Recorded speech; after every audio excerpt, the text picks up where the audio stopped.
My lord, I'll tell you. That same bill is urged, which in the 11th year of the last king's reign was likely to have been against us passed, but that the scambling and unquiet times did push it out of further question. But how, my lord, shall we resist it now? It must be thought on. If it pass against us, we lose the better half of our possession. For all those temporal lands which men devout by testament have given to the church, would they strip from us. Thus runs the bill. This would drink deep. To drink the cup and all. But what prevention? The king is full of grace and fair regard. And a true lover of the Holy Church. The courses of his youth promised it not, since his addiction was to courses vain, his companies unlettered, rude, and shallow, his hours filled up with banquets, riots, sports, and never noted in him any study. And so the prince obscured his contemplations under the veil of wildness, which grew, no doubt, like the summer grass, fastest by night. The breath no sooner left his father's body, but that the wildness mortified in him seemed to die too. Sir John Falstaff and all his company along with him, he banished under pain of death, not to come near his person by 10 miles. Yea, at that very moment, consideration like an angel came and whipped the offending Adam out of him. Never was such a sudden scourge made. Never came reformation in a flood as in this king. We are blessed in the change. We are blessed in the change! But, my good lord, how now for mitigation of this bill urged by the Commons? Doth his majesty incline to it or no? He seems indifferent, or rather swaying more upon our part, for I have made an offer to his majesty as touching France, to give a greater sum than ever at one time the clergy yet did to his predecessors part withal. How did this offer seem received, my lord? Of good acceptance of his majesty, save that there was not time enough to hear, as I perceived his grace would fain have done, of his true title to some certain dukedoms, and generally to the crown and seat of France, derived from Edward, his great-grandfather. What was the impediment that broke this off? The French ambassador upon that instant craved audience. And I think the hour is come to give him hearing. Is it 4 o'clock?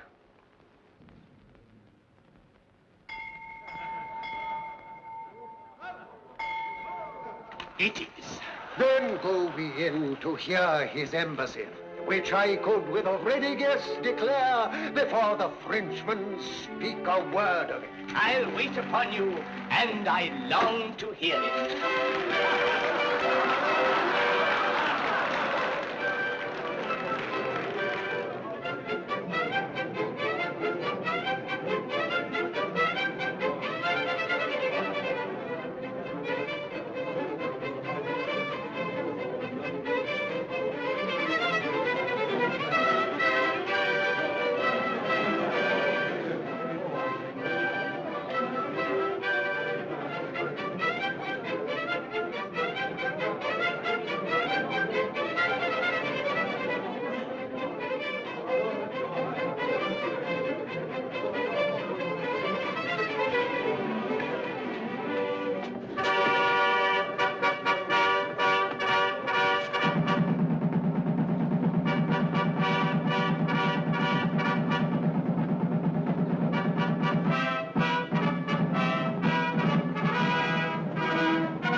my gracious Lord of Canterbury?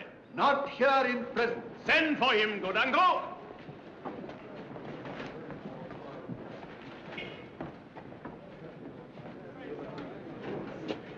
Shall we call in the ambassador, my liege? Not yet, my cousin. We will be resolved before we hear him of some things of weight that task our thoughts concerning us and France.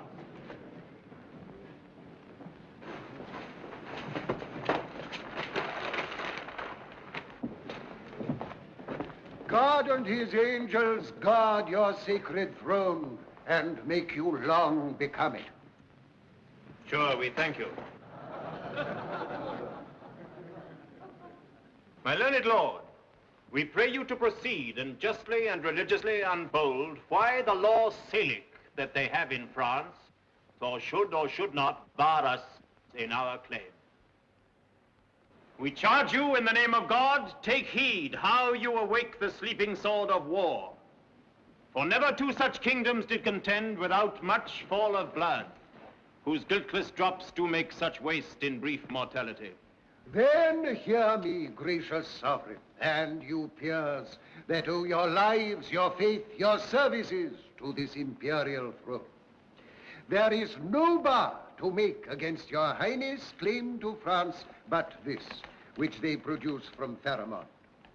In terram salicam mulieres ne succedat. No woman shall succeed in Salic land.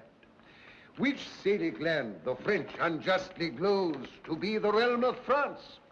Yet their own authors faithfully affirm that the land Salic lies in Germany, between the floods of Saale and of Elbe, where Charles the Great, having subdued the Saxons, there left behind and settled certain French, who, holding in disdain the German women for some dishonest manners of their life, established there this law, to wit, no female should be inheritrix in Salic land, which is this day in Germany called Meissen.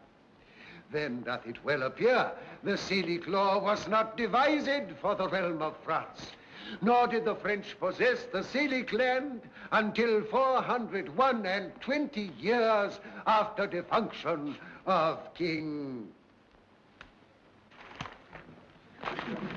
Pharamond, idly supposed the founder of this law. King Pepin, which deposed Kilderic, did as heir general, being descended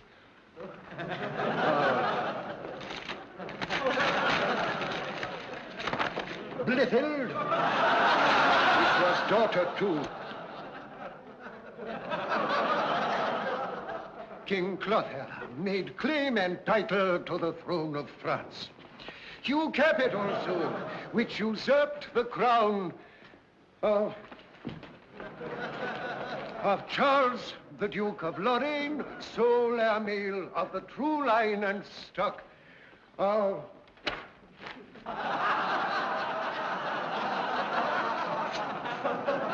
Charles the Great, could not keep quiet in his conscience, wearing the crown of France, till satisfied that fair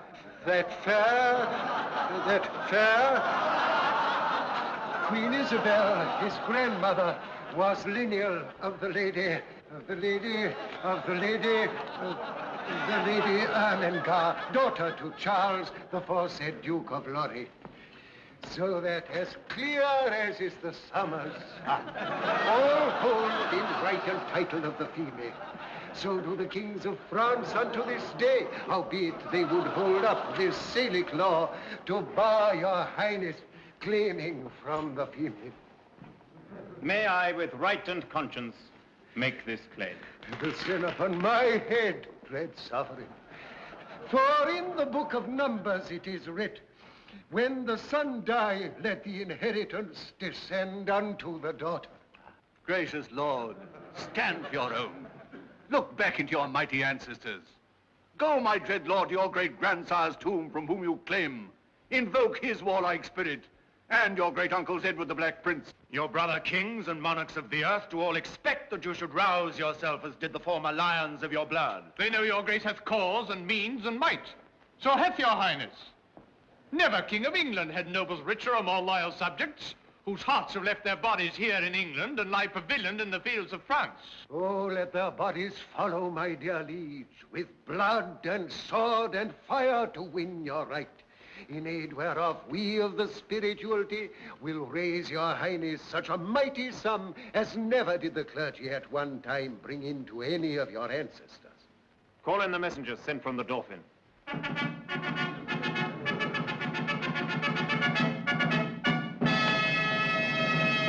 Now are we well resolved, and by God's help, and yours, the noble sinews of our power, France being ours, we'll bend it to our awe, or lay these bones in an unworthy urn, tombless with no remembrance over them.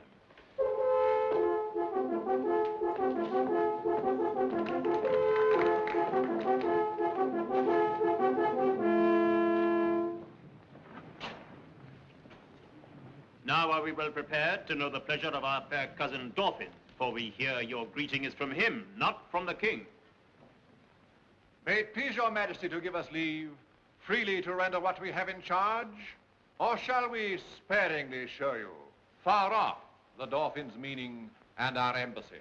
We are no tyrant, but a Christian king. Therefore, with frank and with uncurbed plainness, tell us the Dauphin's mind. Thus then, in few, your highness lately sending into France did claim some certain dukedoms in the right of your great predecessor, King Edward III. In answer to which claim, the prince our master says that you savor too much of your youth. He therefore sends you fitter for your study this ton of treasure, and in lieu of this desires you let the dukedoms that you claim hear no more of you. This the Dauphin speaks. What treasure, uncle?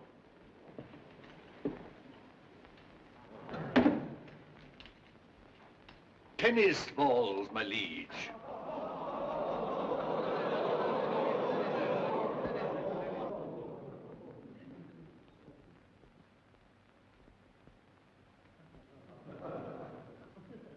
We are glad the Dauphin is so pleasant with us. His present and your pains we thank you for. When we have matched our rackets to these balls, we will in France, by God's grace, play a set shall strike his father's crown into the hazards. Tell him he hath made a match with such a wrangler that all the courts of France will be disturbed with chases. And we understand him well, how he comes o'er us with our wilder days, not measuring what use we made of them. But tell the Dauphin we will keep our state, be like a king, and show our sail of greatness when we do rouse us in our throne of France. And tell the pleasant prince, this mock of his hath turned these balls to gunstones, and his soul shall stand sore charged for the wasteful vengeance that shall fly with them. For many a thousand widows shall this his mock out of their dear husbands, mock mothers from their sons, mock castles down, aye, some are yet ungotten and unborn that shall have cause to curse the Dauphin's scorn. But this lies all within the will of God, to whom we do appeal, and in whose name tell you the Dauphin we are coming on to avenge us as we may, and to put forth our rightful claim in one hallowed cause. So get you hence in peace, and tell the Dauphin his jest will savor but of shallow wit, when thousands weep more than did laugh at it. Convey them with safe conduct, fare you well.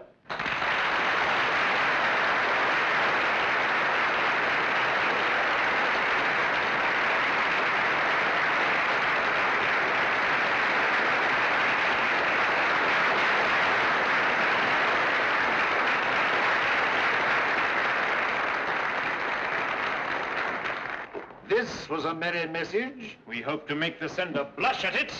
Therefore, let our proportion for these wars be soon collected, and all things thought upon that may with reasonable swiftness add more feathers to our wings.